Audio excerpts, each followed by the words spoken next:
નમસ્કાર. અઠવાડિયાના અંતેથી debate show સાથે હું છું દેવાંશી અને આખા દેશમાં જ્યારે શિક્ષણની ચર્ચા થઈ રહી છે, શિક્ષા વ્યવસ્થાની ચર્ચા થઈ રહી છે, ભારતીય જનતા પાર્ટીના નેતા અમરેલીના ડોક્ટર ભરત કાનાબારે બહુ સરસ ટ્વીટ કરી અને જેમાં એમણે કહ્યું કે અ, દરેક રાજ્યમાંથી દેશભરમાંથી સામે આવતી સમસ્યા આપણને એ વાત તરફ ઇશારો કરે છે કે આપણે નૈતિક રીતે અને મૂલ્યોમાં બહુ નીચે ઉતરી રહ્યા છીએ.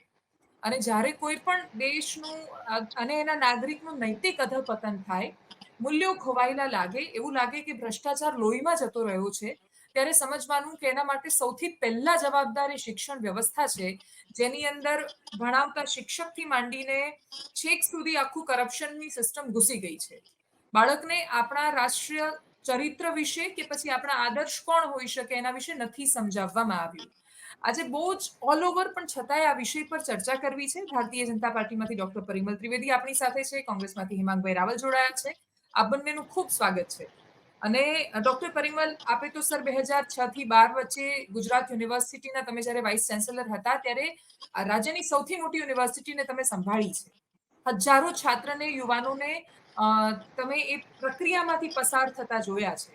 પ્રશ્ન એ થાય કે આપણે ત્યાં છોકરું ભણી લે છે, પણ એની અંદર એ ચરિત્રનું નિર્માણ અથવા એ નૈતિકતા કેમ આપણે દાખલ ન કરી શક્યા કે ચોરી કરીને તો નોકરી ન હોય ભાઈ.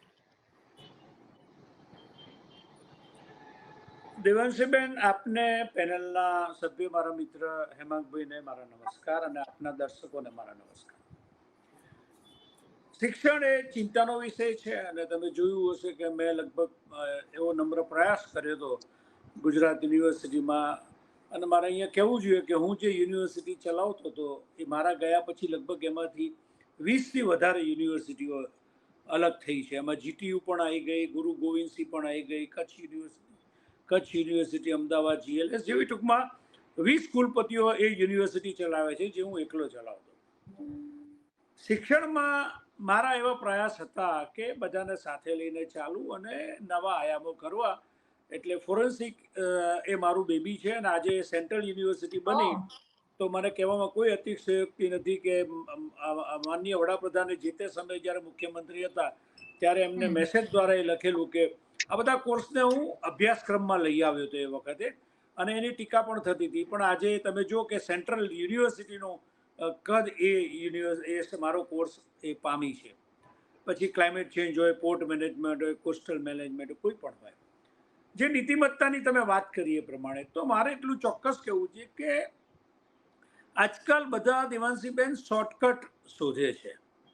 અને મારે એક વાત પણ કહેવામાં કોઈ નાનપ નથી કે પોલિટિકલ ઇન્ફ્લુઅન્સને લીધે કોઈ પણ પાર્ટી જ્યારે સત્તામાં હોય કે સત્તાની બહાર હોય, પણ જ્યારે એમને એવું લાગે કે અમારી ઇન્ફ્લુઅન્સથી અમારા કોઈ પરિચિતનો કે ફેમિલી મેમ્બરનો ઉદ્ધાર થઈ શકે છે, તો એ આજના જમાનામાં એવું કહી શકાય કે કેટલાક એવા લોકો છે કે જે આનાથી પર રહે છે, પણ કેટલાક એવા પણ છે કે જે આનો લાભ પણ લે છે ને જેના લીધે આખી સિસ્ટમ પર ક્વેશ્ચન માર્ક મુકાય છે.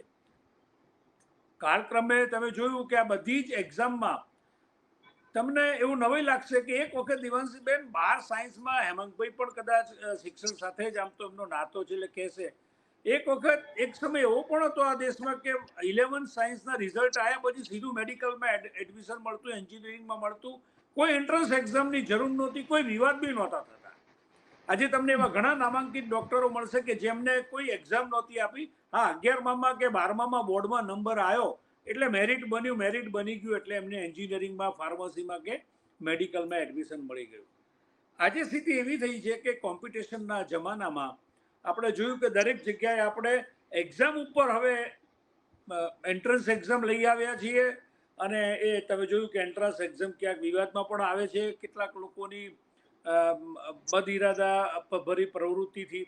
અને જેને કારણે જે હોશિયાર વિદ્યાર્થીઓ છે કે જે ખરેખર પોતાનું ભવિષ્ય એ મહેનતથી બનાવવા માગે છે અથવા એક નીતિમત્તાથી જીવનમાં આગળ વધવા માગે છે, એનો ભરોસો ક્યાંક ઓછો થતો હોય તો મને લાગે છે કે આપણે સિસ્ટમને દુરસ્ત કરવી જોઈએ.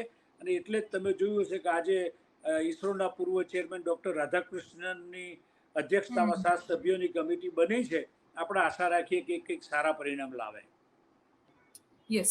હવે હું ગુજરાત તરફ આવું કેમ કે હેમાંગભાઈ રાજ્યો બદલાઈ જાય એટલે મને યાદ છે કે અશોક ગેહલોત અહીંયા જ્યારે પ્રભારી હતા કે રઘુ શર્મા હતા તો રાજસ્થાનથી ભરતી માટે છોકરાઓ ત્યાંથી ચાલતા ચાલતા અહીંયા ગુજરાતના કોંગ્રેસ ભવન આવ્યા હતા એવી અપેક્ષા સાથે કે એમનો અવાજ સંભળાશે. પંજાબમાં પણ આવું થયું, હરિયાણામાં પણ થયું, યુપીમાં પણ થયું, બિહારમાં પણ થયું. યુપીમાં તો સીએમને બહુ જ સ્ટ્રોંગ માનવામાં આવે છે ને તોય છોકરાઓ જ્યારે પેપર ફૂટ્યું એ વાતને લઈને ગયા તો એ છોકરાઓને પણ દોડાવીને મારવામાં આવ્યા. કમનસીબે ઓલ ઓવર એક છબી શું ઊભી થઈ રહી છે આખા દેશમાં કે યુપી, બિહાર, મધ્યપ્રદેશ, ઉત્તરાખંડ સહિતના અનેક રાજ્યમાં જે ટેસ્ટ લેતી કંપની હતી જેને બધી જગ્યાએથી બેન કરવામાં આવી એ એજ્યુટેસ્ટ નામની કંપની ગુજરાતની છે. અને એનું ગુજરાતના એક નેતા સાથેનું પોલિટિકલ કનેક્શન ને એના કારણે એને સતત કોન્ટ્રાક્ટ મળ્યા એવું કહેવામાં આવ્યું. પણ એના પછી મેં જ્યારે ટ્વિટર પર ટ્રેન્ડ જોયું ત્યારે લોકો કહી રહ્યા હતા કે ભાઈ આ લોકો તો બધા આવું જ કરે છે. એટલે જે ગુજરાત ગાંધી કે એના મૂલ્યોના કારણે ઓળખાય કે આપણે એવું માનીએ કે આપણે તો રવિશંકર મહારાજના સંતાનો એ રાજ્યમાં જે શિક્ષકો પોતાના હકની નોકરી માંગવા જાય એમાં એક સ્ત્રી ગર્ભવતી હોય 6 મહિનાની પ્રેગ્નન્ટ હોય અને તો એ મૃદુ મુખ્યમંત્રીનો આદેશ આવે ને એને રસ્તા પર ઢસડવામાં આવે. તો આવા જે દ્રશ્યો સતત સામે આવે છે એ બહુ જ મહેનતથી ઊભી કરેલી ગુજરાતની મૂલ્ય નિષ્ઠા આપણી છબી એ બધાને ભયાનક નુકસાન નથી પહોંચાડી રહ્યા. દેવાંશી, મને એવું લાગે છે કે જે પ્રમાણે તમે આખી વાત કરી અને પરિમલભાઈએ અને તમે જે આ વિષય જે છે, હું ઘણા બધા ડેટા લઈને આવ્યો હતો દેવાંશી, મારી જોડે આ કાગળમાં છે. ઘણા બધા ડેટા લઈને આવ્યો છો પણ મારે આ કાગળને બાજુમાં મૂકી દેવા પડશે કારણ કે આજની ડિબેટ જે છે ને એ નીતિમત્તા છે. નીતિમત્તા માત્ર વાલીઓએ કે વિદ્યાર્થીઓએ નહીં, સમગ્ર સમાજે કેળવવાની જરૂર છે. પત્રકારોએ, મારે, તમારે, નેતાઓએ. તમે વિચાર કરો કે એક તમે મંત્રી આગળ તમારી માંગ લઈને જાઓ અને મંત્રી બહેનોને એમ કે તમે અહીંયા ઉભા રહો, મારે ગંદી ગાળ બોલવી છે, તમારે પેલા ભાઈને કોક બાજુના રૂમમાં લઈને આવે એટલે ખબર પડે કે મારે તમને કઈ તારીખ આપવી જોઈએ. આ પ્રકારનું જો એક મંત્રી વર્તન કરે અને એના ઉપર આવા પ્રકારના આરોપો થતા હોય તો આ ખૂબ જ દુઃખદ બાબત છે. સિલસિલાબંધ નીટ આપણું જે અહીંનું દેવાંશી આપણું ગુજરાતનું કે ભારતનો જે વિદ્યાર્થી જે છે એ વિદ્યાર્થી 10+2+3+2 એટલે કે તમે વિચાર કરો કે લગભગ 25 વર્ષે માસ્ટર થાય છે. આ માસ્ટર થયા પછી પણ એને કાં તો આગળ જવું હોય તો કોઈ પણ વસ્તુ કરવી હોય, ગવર્મેન્ટ જોબ જોઈતી હોય તો MBA કરવું હોય તો MBA ની CMET એક્ઝામ આવે, ગવર્મેન્ટ જોબ જોઈતી હોય તો ગવર્મેન્ટ જોબ માટે પણ અલગ અલગ એક્ઝામ્સ આપવાની રહે, તલાટીની માટેથી માંડીને બધી જગ્યાએ. PhD કરવું હોય, તાજેતરમાં જ UGC નેટ, તમે વિચાર કરો દેવાંશી કે 11 લાખ લોકો જે વિદ્યાર્થીઓ હતા, તમે એક વખત વિચાર્યું દેવાંશી કે કેમ UGC નેટની પરીક્ષા આટલી રદ થઈ તોય કોઈ રસ્તા ઉપર કેમ ના આવ્યું?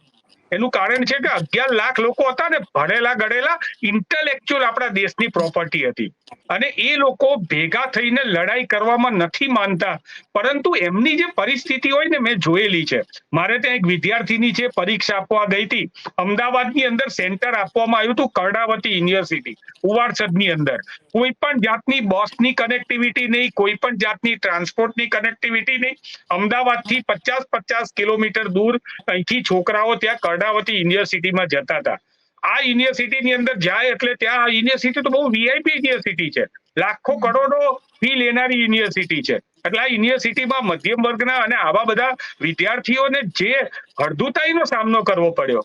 સૌથી પહેલા દેવાંશી સિક્યુરિટીએ કોઈના પણ વાહનો અંદર ના આવવા દીધા. ના યુનિવર્સિટીના કેમ્પસમાં વાહન નહીં આવવાનું, તમારે બૂટ કાઢીને અંદર જવાનું, ઉઘાડા પગે જવાનું, બૂટ એક્ઝામમાં પહેરવાના નથી, બૂટ નથી પહેરવાનો. દેવાંશી અંદર ગયા પછી વિદ્યાર્થીઓને કહેવામાં આવ્યું કે તમારી નાકની બુટ્ટી, કાનની બુટ્ટી, હાથના વીંટી, ભાઈઓને ઘડિયાળ બધું બાજુમાં મૂકી દો.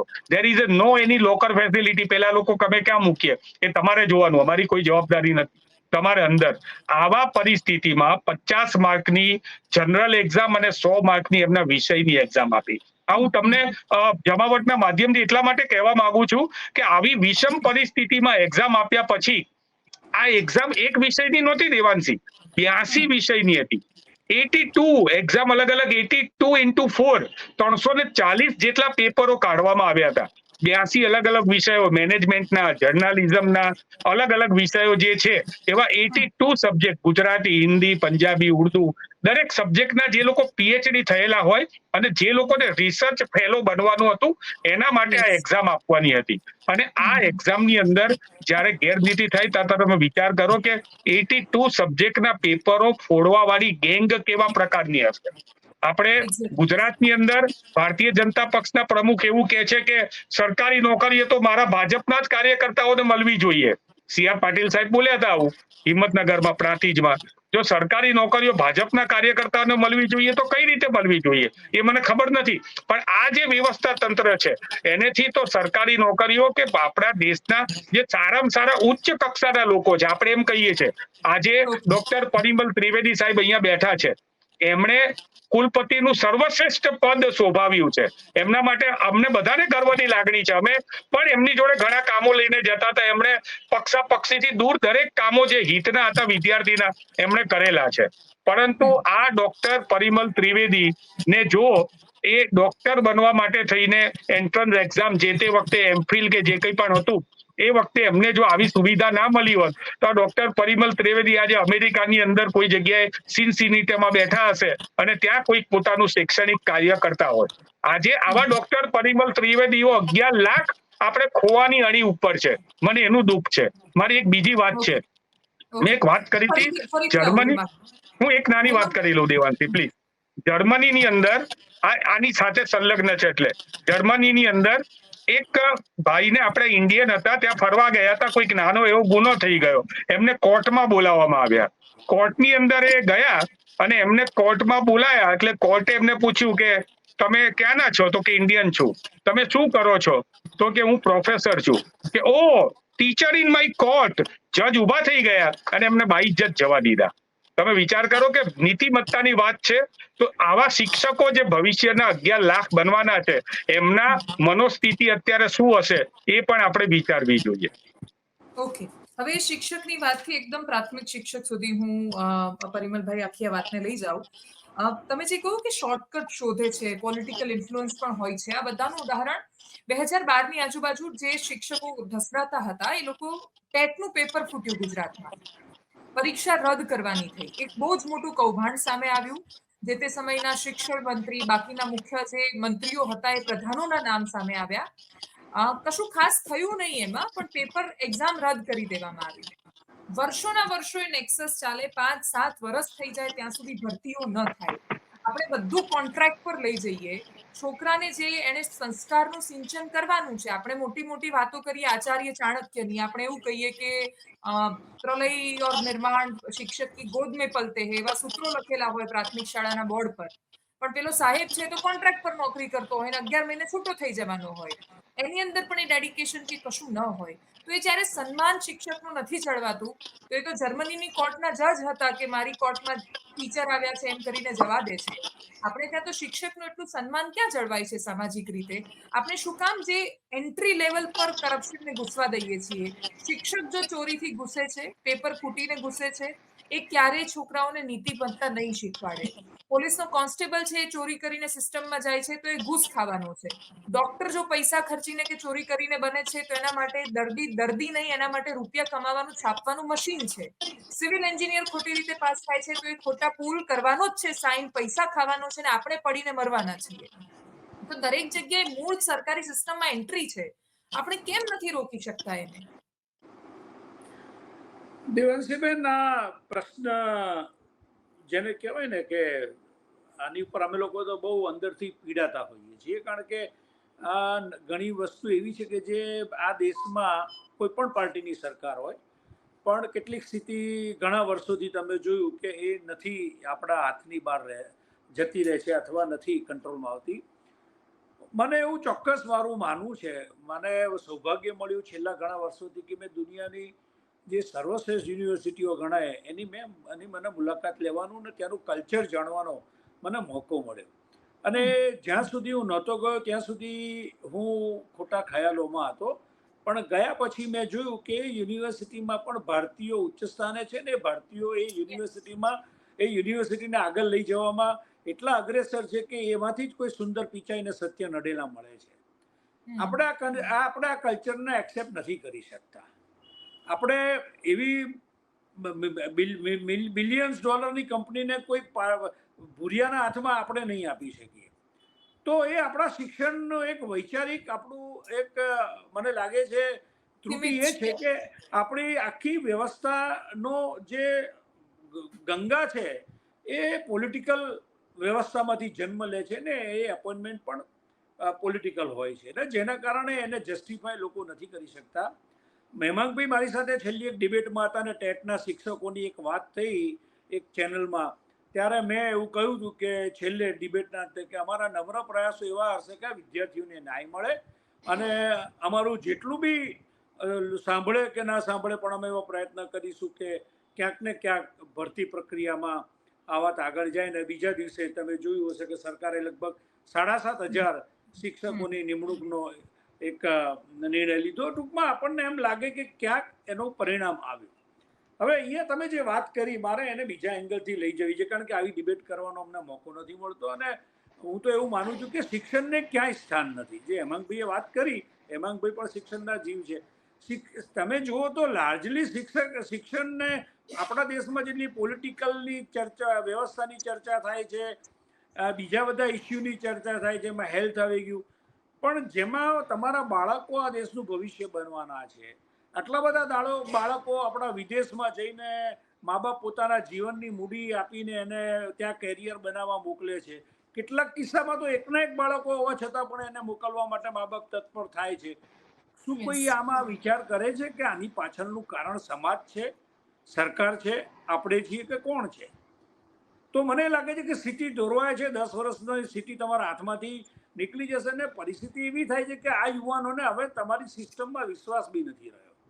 એ ગયેલા યુવાનોને પૂછો તો તમને એવું બી કહેશે કે ના અમારે પાછા નથી આવું, અમને વિશ્વાસ નથી. કારણ કે માત્ર લોકોને પોતાની કેરિયર બનાવવાનો આ દેશમાં યુવા જે નવી પેઢી છે જેને હું બહુ ઇન્સ્પિરેશનથી જોઉં છું, તો તમે નવી પેઢીને એમ પૂછો કે તમને કેરિયરનો સ્કોપ નથી મળતો. જો તમે ટેલેન્ટેડ છો, મેં આવો પ્રશ્ન પૂછેલો મારા વિદ્યાર્થીઓને કે જો તમે ટેલેન્ટેડ છો તો તમને અમેરિકા, કેનેડા, જર્મની, બ્રિટનમાં તમારી લાઈફ બને તો ઇન્ડિયામાં કેમ ન બને? ઇન્ડિયામાં બી મલ્ટીનેશનલ કંપનીઓ છે. ત્યારે ઘણા વિદ્યાર્થીઓ સરસ જવાબ આવ્યો કે સિસ્ટમમાં ઓવરઓલ જે લાઈફ સ્કેલ હોવો જોઈએ, હેપીનેસ ઇન્ડેક્સ અને જે શાંતિથી એનું અમને લાગે છે કે હજી આ દેશમાં એનું સિંચન નથી થયું.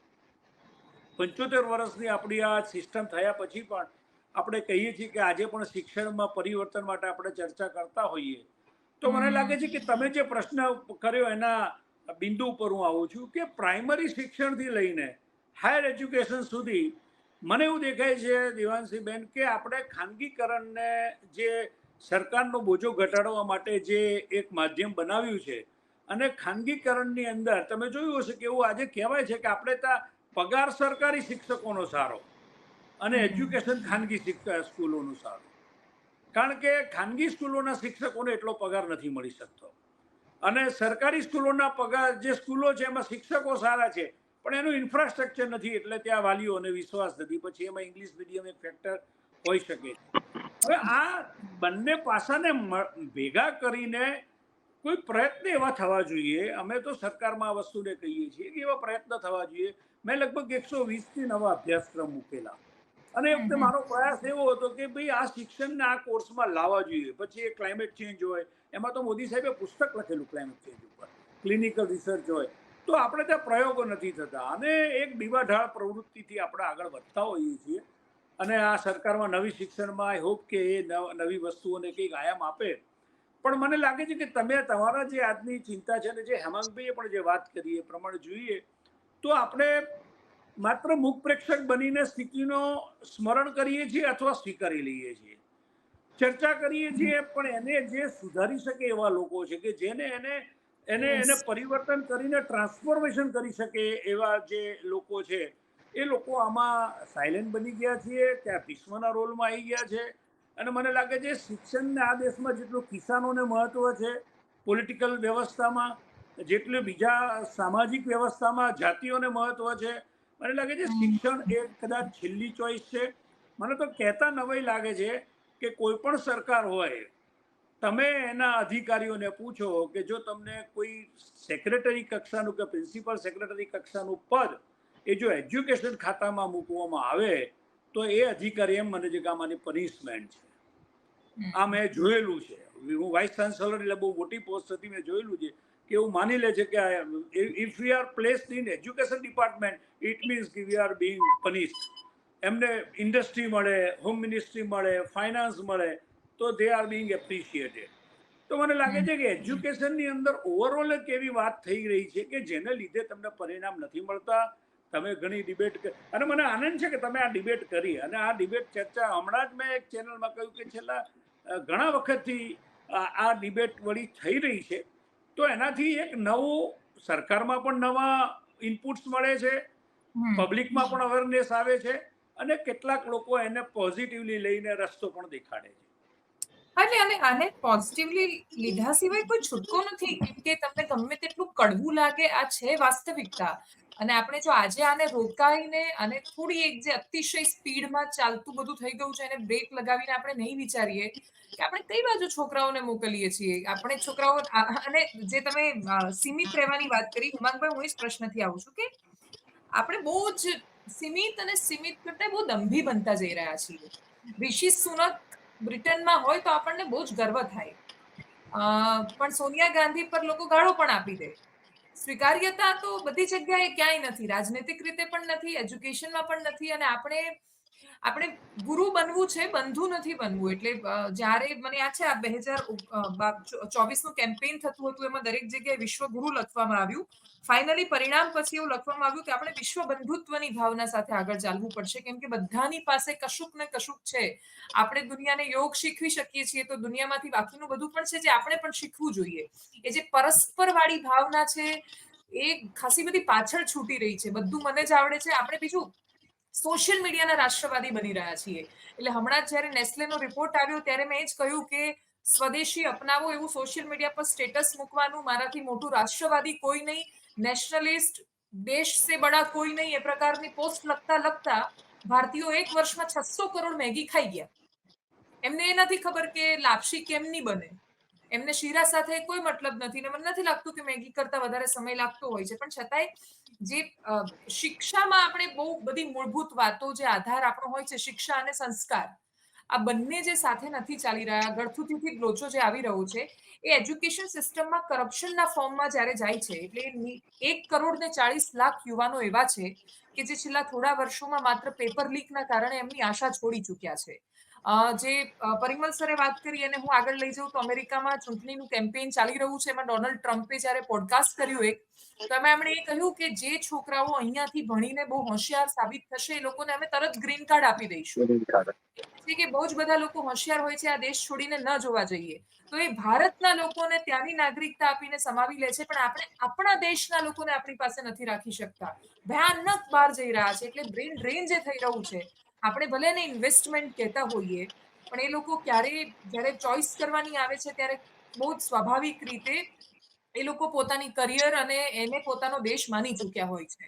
તો આવા સમયમાં જો આપણે આજે સુધારની શરૂઆત નહીં કરીએ તો કદાચ આપણે 10 વર્ષ પછી કરોડો ભૂસ થઈને અચાનક પડી ભાગીશું અને આપણને ખબર પણ નહીં પડે કે કેમ ના પડ્યા. કેમ કે આપણે તો એક દમ ભરે એક અલગ દુનિયામાં જીવી રહ્યા છીએ અત્યારે.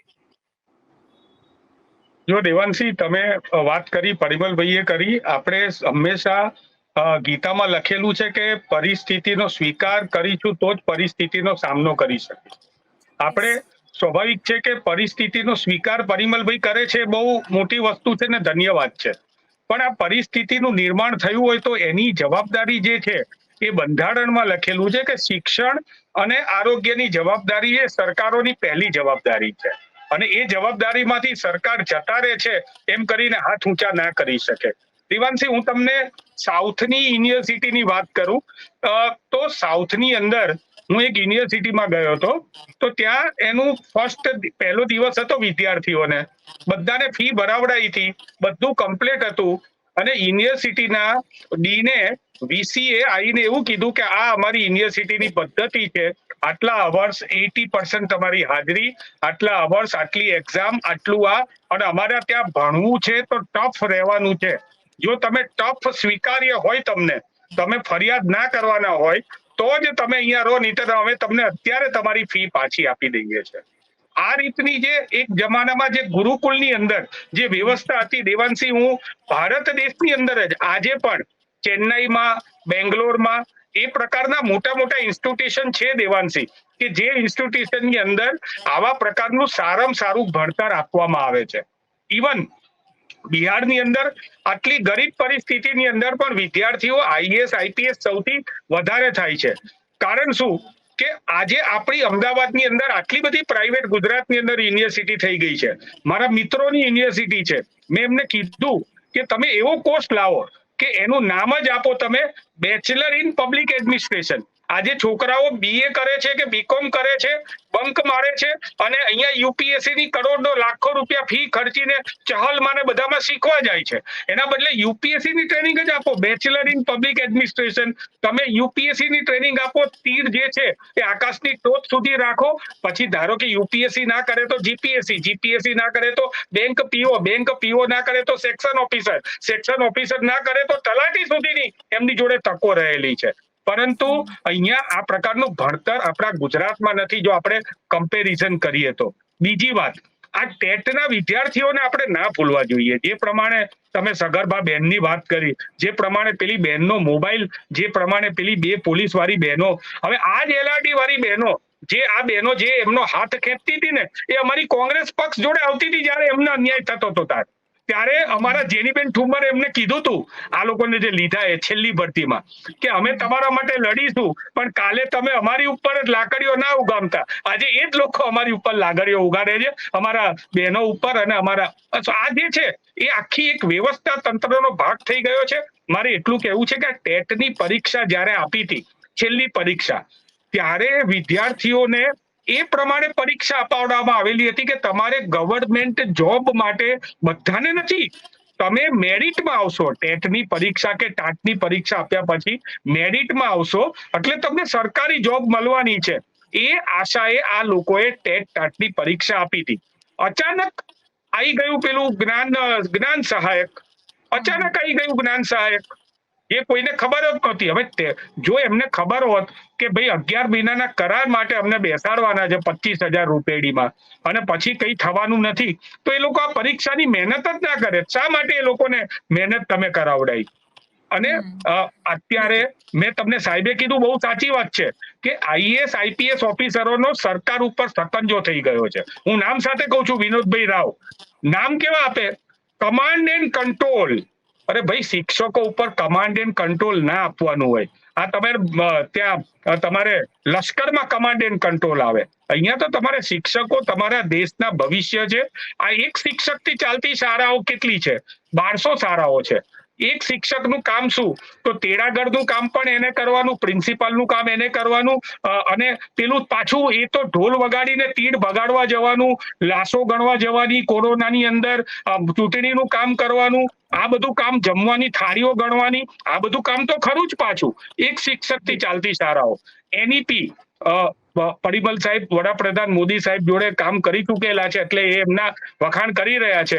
એનઈપી એટલે મારા તમારા બધાના વડાપ્રધાન છે. એનઈપી 2020 એમનું સપનું છે.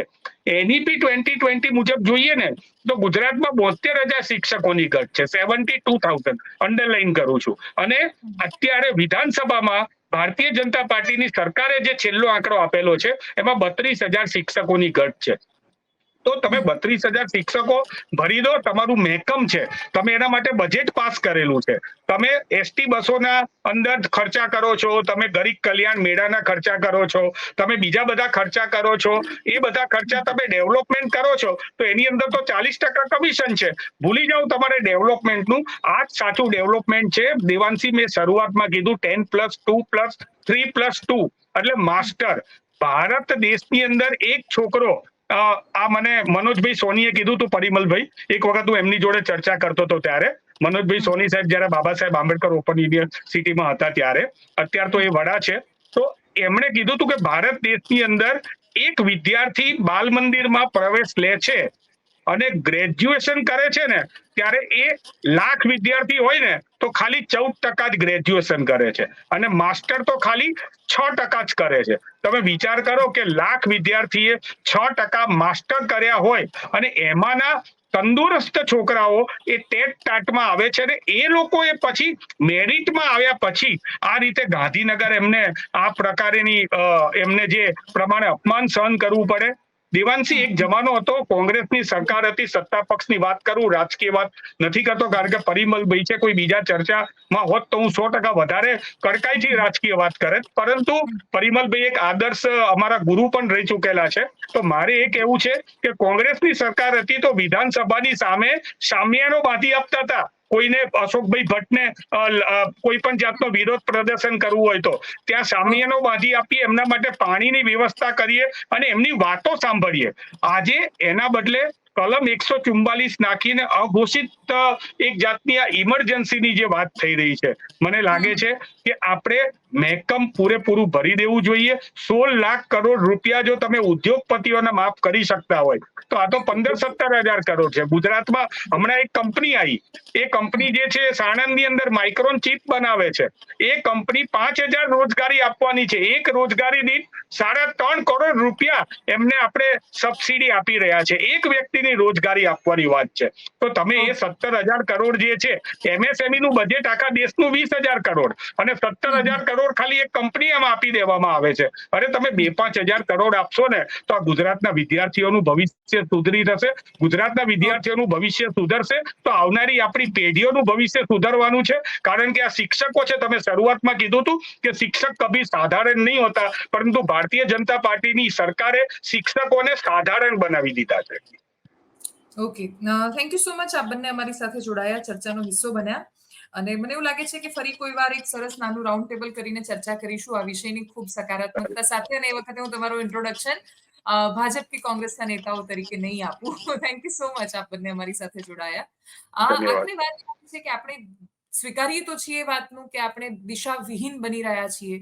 એનો અંત શું આવશે? તો અંત મને એવું લાગે છે કે બહુ જ સરળ છે. આપણે ત્યાં જે એન્ટ્રી લેવલ પર બાળકો શીખવાની શરૂઆત કરે છે, એટલે પ્રાથમિક શિક્ષણ હોય કે પછી બાકીની બધી વ્યવસ્થાઓ, આપણે ત્યાં સરકારી શિક્ષકોને આપણે રસ્તા પર ઢસડીએ છીએ. આપણે એમને નોકરી આપવા માટે લિટરલી લબડાવીએ છીએ.